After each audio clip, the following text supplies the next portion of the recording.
Toi la lumière qui a vu nos ténèbres, ouvre mes yeux, je veux voir.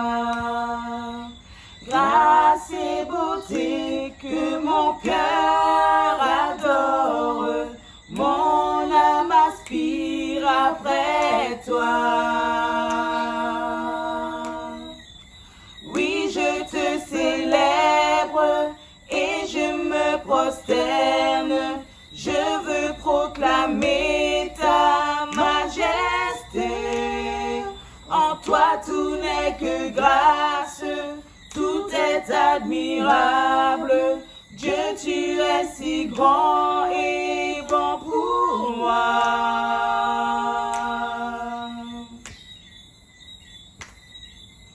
Roi de tout temps, vers toi vont nos hommages, la gloire au plus haut des cieux.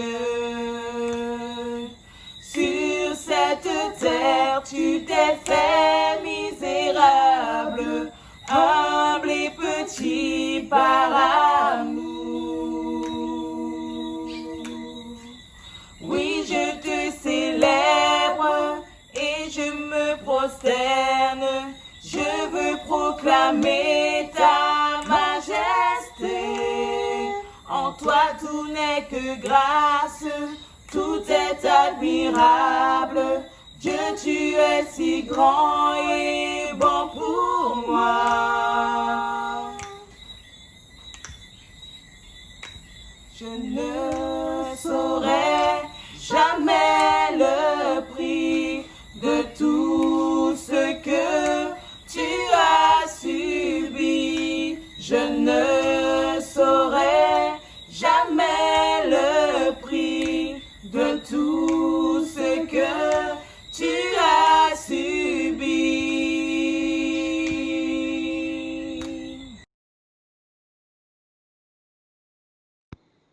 Psaume 32, versets 1 et 2. Heureux celui à qui la transgression est remise, à qui le péché est pardonné. Heureux l'homme à qui l'Éternel n'impute pas l'iniquité, et dans l'esprit duquel il n'y a point de fraude. Tu es ma force, incomparable, incomparable. Tu viens à moi, tu es l'espoir, incomparable, incomparable. Tu viens à moi. Dans l'abondance de ta grâce, par la puissance de ton nom, tu me relèves, tu me relèves. Dans l'abondance de ta grâce, par la puissance de ton nom, tu me relèves, tu me relèves. Amour divin, inébranlable, intarissable, tu viens à moi. Bien-aimés, que Dieu encore puisse nous bénir et nous fortifier. On va prier le Seigneur. Merci Seigneur parce que tu es celui qui nous bénit de toutes sortes de bénédictions dans la vie céleste en Jésus. Alors ce matin, Père, on reçoit la reconnaissance de nos cœurs. Seigneur, dans ce temps de méditation de ta parole, nous te demandons ta grâce par l'action de l'Esprit Saint pour qu'on puisse comprendre la profondeur de ce que tu as à nous dire, que nous puissions faire silence et que le Saint-Esprit parle à nos cœurs, parce que c'est lui qui puisse dans tes profondeurs et nous révèle les choses, et que seul ton nom soit glorifié. Dans le nom de Jésus, Amen. Dieu a mis sur mon cœur de vous parler d'un sujet, l'importance de la relation spirituelle dans la famille de Dieu. Matthieu chapitre 12, versets 46 à 50. Et on va comprendre une chose, que la vie est courte et il faut se dépêcher. Et en progressant dans ce texte, nous allons aussi comprendre par l'action de l'Esprit Saint quelle est la priorité dans la famille de Dieu. Quelle est ma priorité dans la famille de Dieu? Donc nous allons comprendre en 1 le contexte, en 2 l'origine de cet incident que nous allons découvrir, en 3 la leçon que nous pourrons tirer pour notre marche spirituelle et notre marche avec le Seigneur. Donc Matthieu chapitre 12, versets 46 à 50. Comme Jésus s'adressait encore à la foule, voici, sa mère et ses frères qui étaient dehors cherchaient à lui parler. Quelqu'un lui dit, voici, ta mère et tes frères sont dehors et ils cherchent à te parler. Mais Jésus répondit à celui qui le lui disait, qui est ma mère et qui sont mes frères? Puis, étendant la main sur ses disciples, il dit, voici ma mère et mes frères. Car quiconque fait la volonté de mon Père qui est dans les cieux, celui-là est mon frère et ma sœur et ma mère.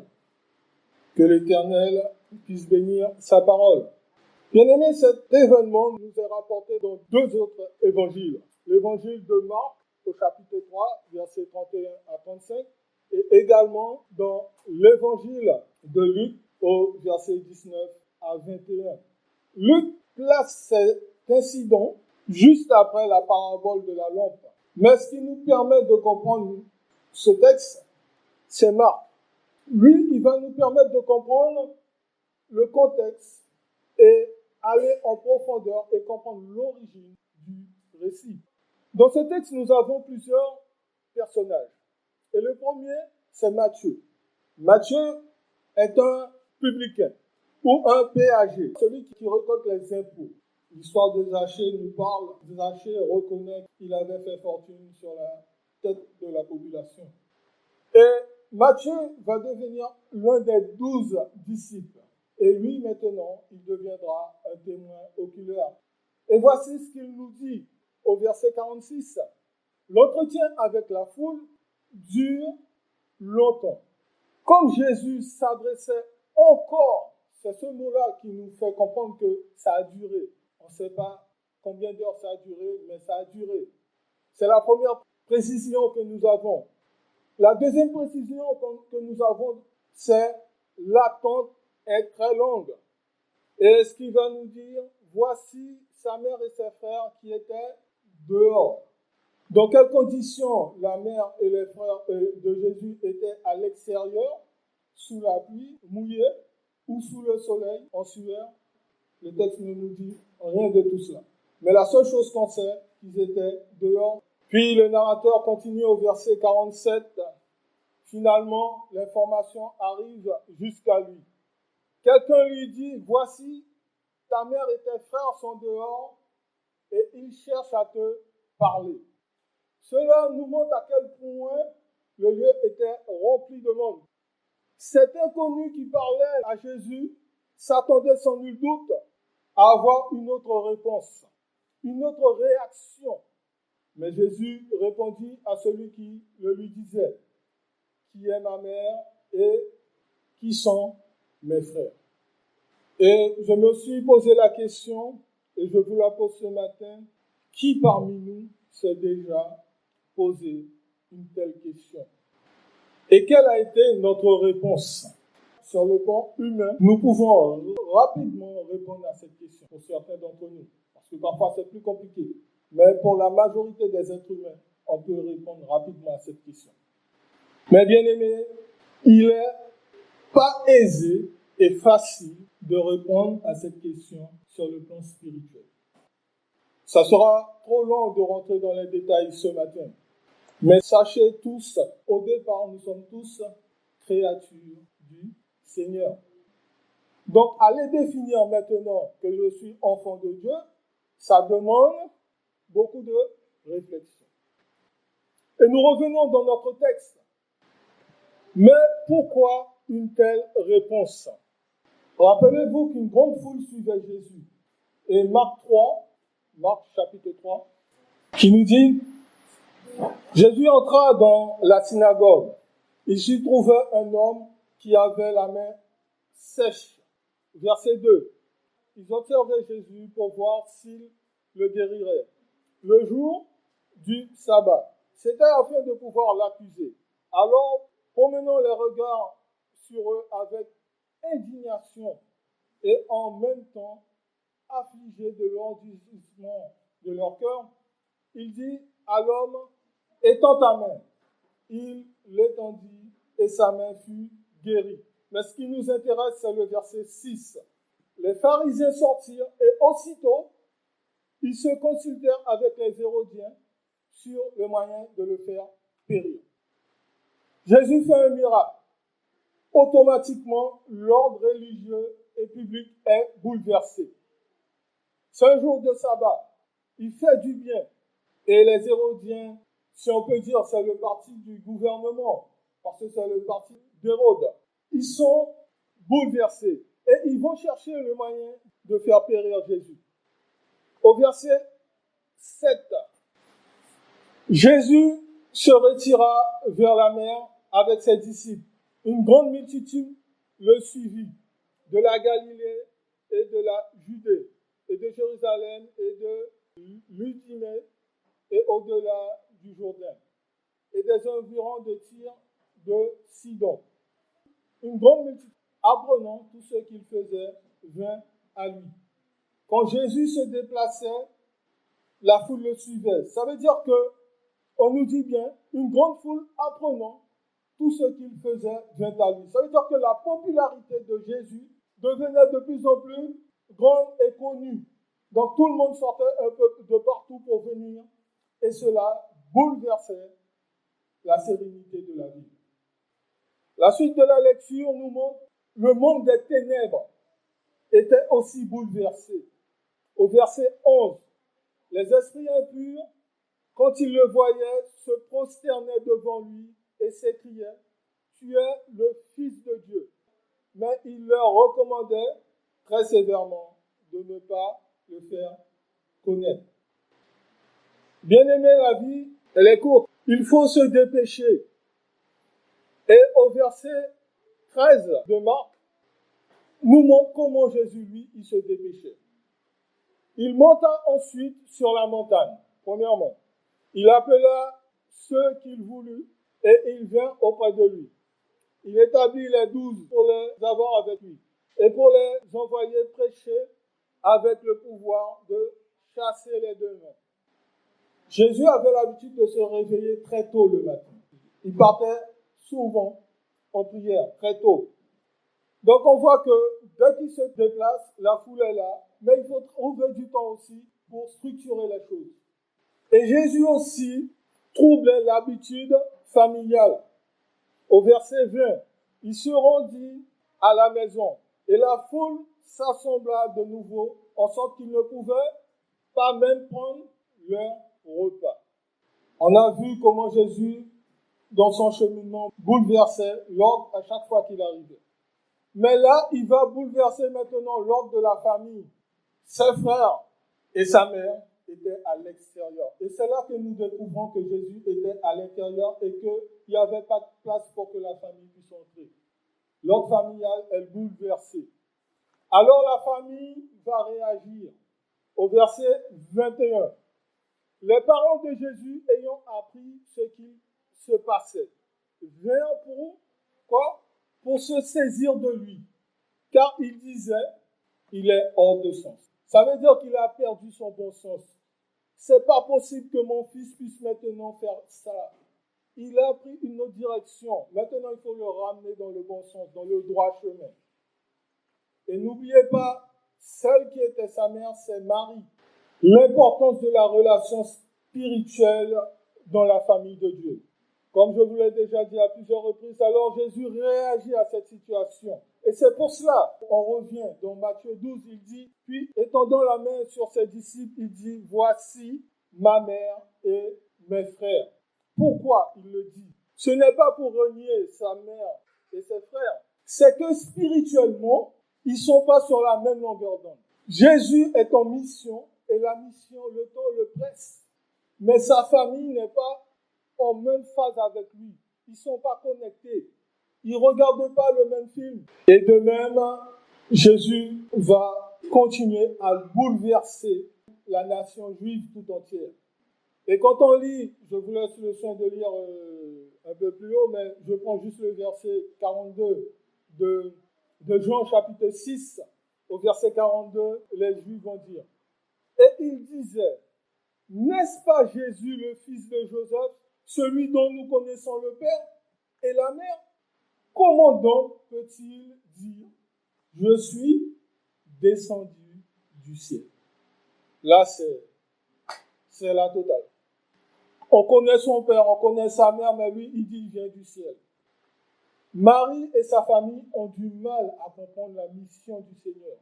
Et déjà, à 12 ans, ces choses sont arrivées. Quand on lit Luc chapitre 2, versets 41 à 52, que je vous laisserai le soin de lire, mais nous allons lire simplement le verset 49, il leur dit, pourquoi me cherchez-vous? Ne savez-vous pas qu'il faut que je m'occupe des affaires de mon Père? Et le verset 50 nous dit, mais ils ne comprirent pas ce qu'il leur disait. Bien-aimés, souvent, nous allons chercher des réponses ailleurs que dans la famille spirituelle que Dieu nous a donnée. Où vas-tu prendre tes conseils? À qui tu donnes tes priorités? À ta famille spirituelle ou à ta famille de chair? Bien-aimés, parfois c'est dur à comprendre et c'est dur à accepter. Si ma soeur, mon frère ne se donne pas à Jésus, je le répète, si mon frère, ma soeur ne se donne pas à Jésus, ce sont des êtres humains perdus. C'est peut-être dur à entendre, mais c'est la réalité de Dieu qui est tout autre que notre propre réalité.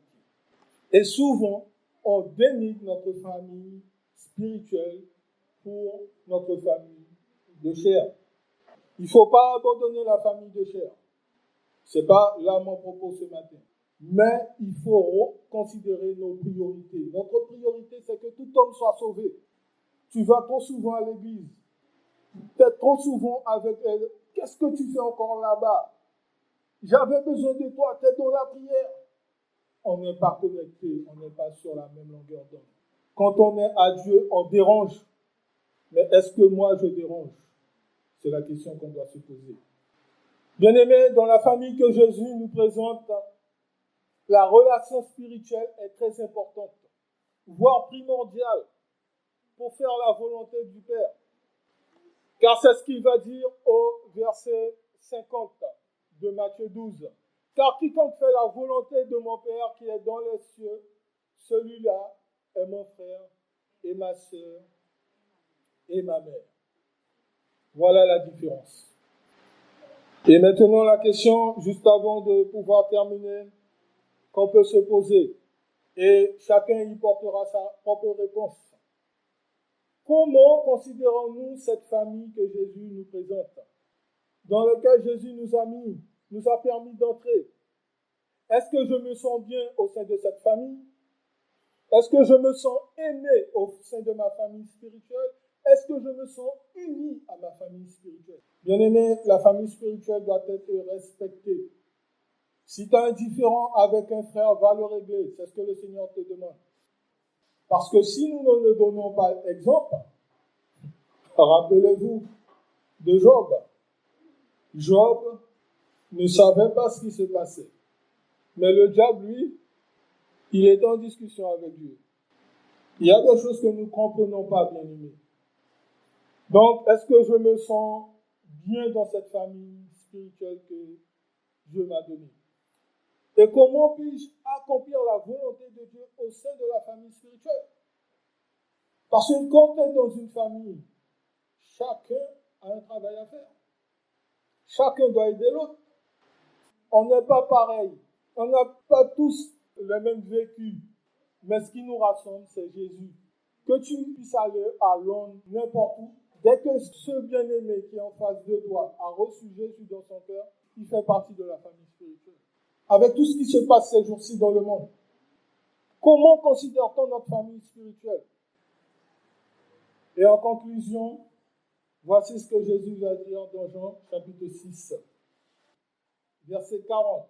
La volonté de mon Père, c'est que quiconque voit le Fils et croit en lui ait la vie éternelle. Et je le ressusciterai au dernier jour. Bien-aimés, soyez richement bénis et demandons à Dieu, si nous ne comprenons pas, l'importance de notre famille spirituelle. Que Dieu nous bénisse.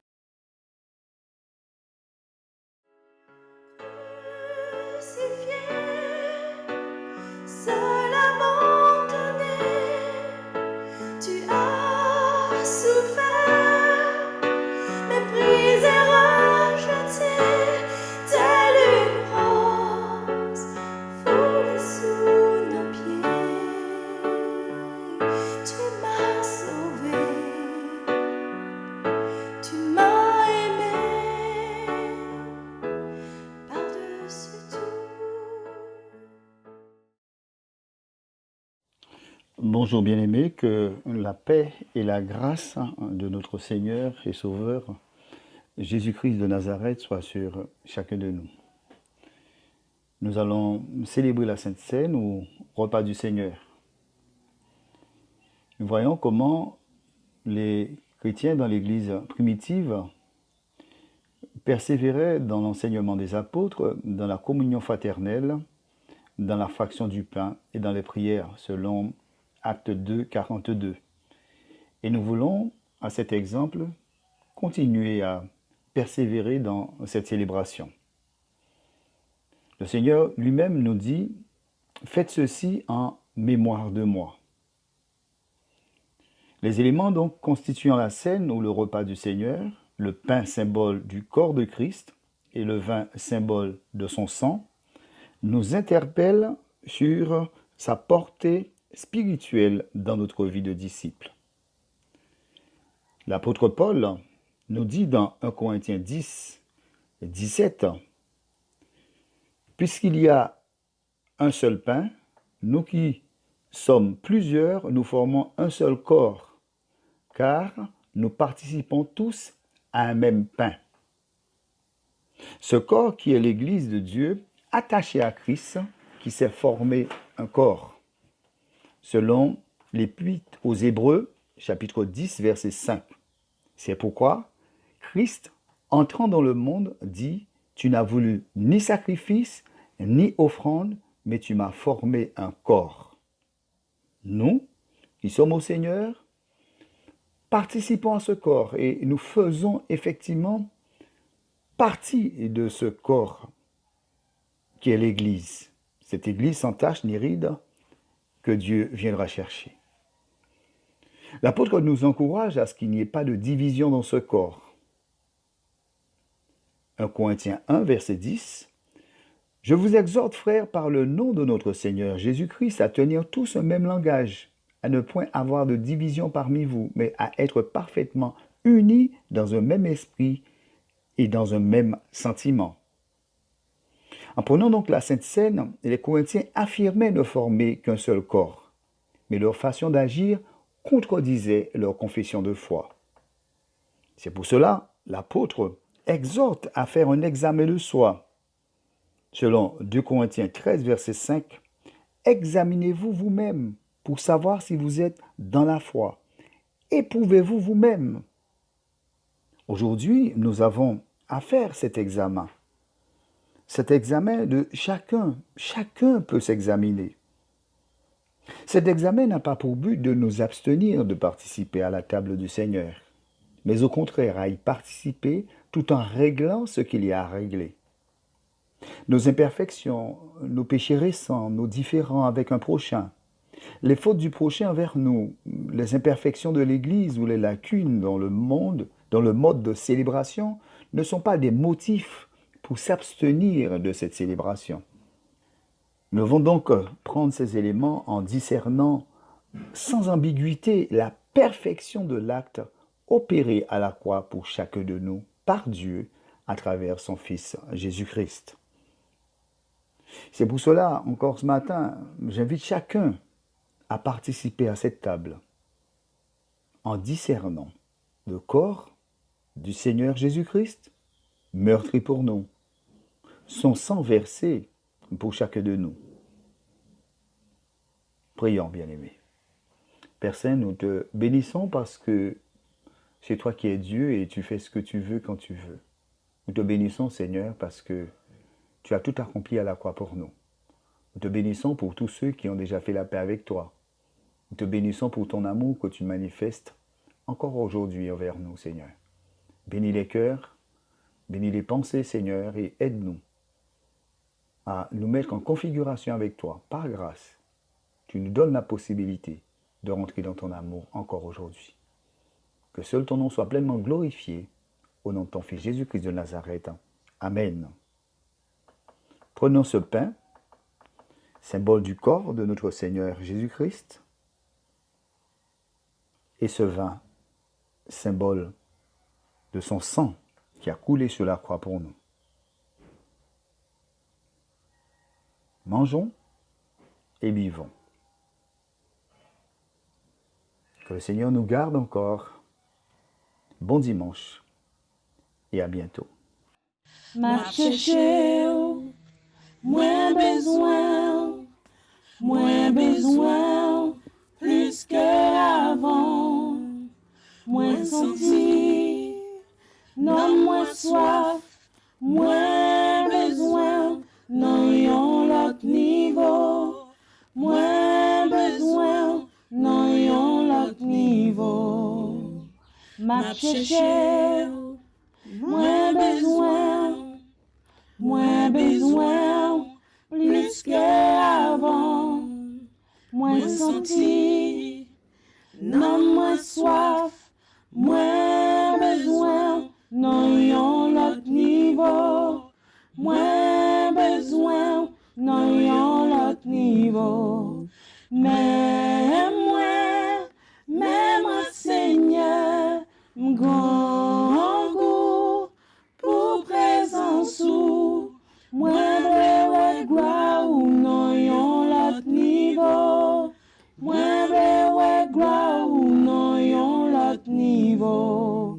Mais moi, Seigneur, m'gon goût pour présence ou, moi ouais gloire ou non yon l'autre niveau, moi ouais gloire ou non yon l'autre niveau.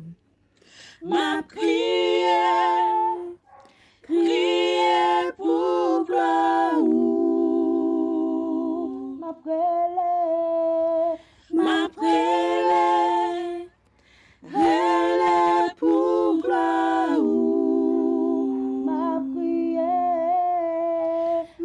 prière, crier pour gloire ou, ma prière, elle est pour gloire ou,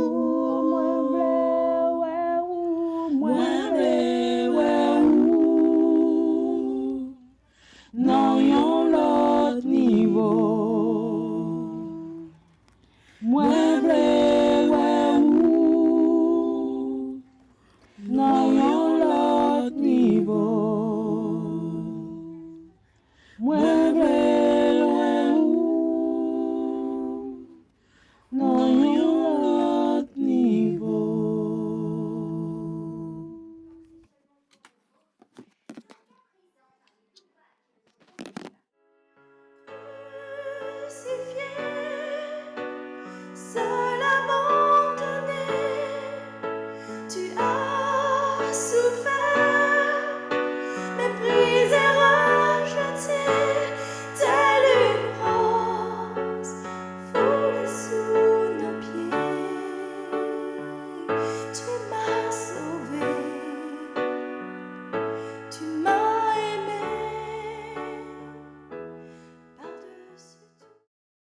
Je viens vers toi dans le secret, en ta présence, je veux rester.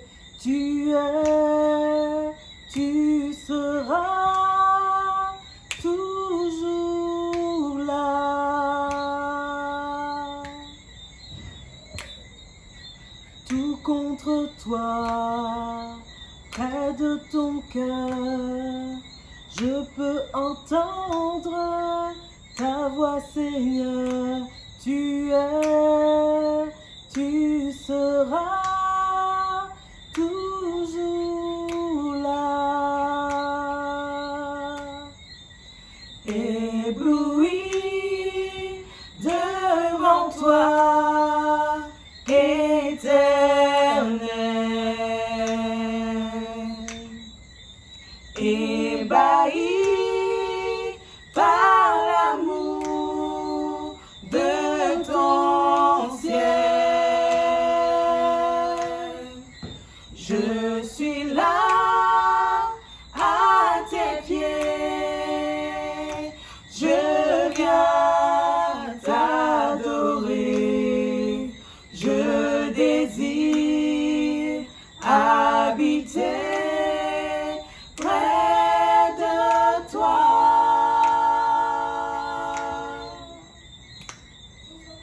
Je vois ton bras, je sens ta main, tu me protèges, tu me soutiens, tu es, tu seras toujours là. Ébloui devant toi, Éternel,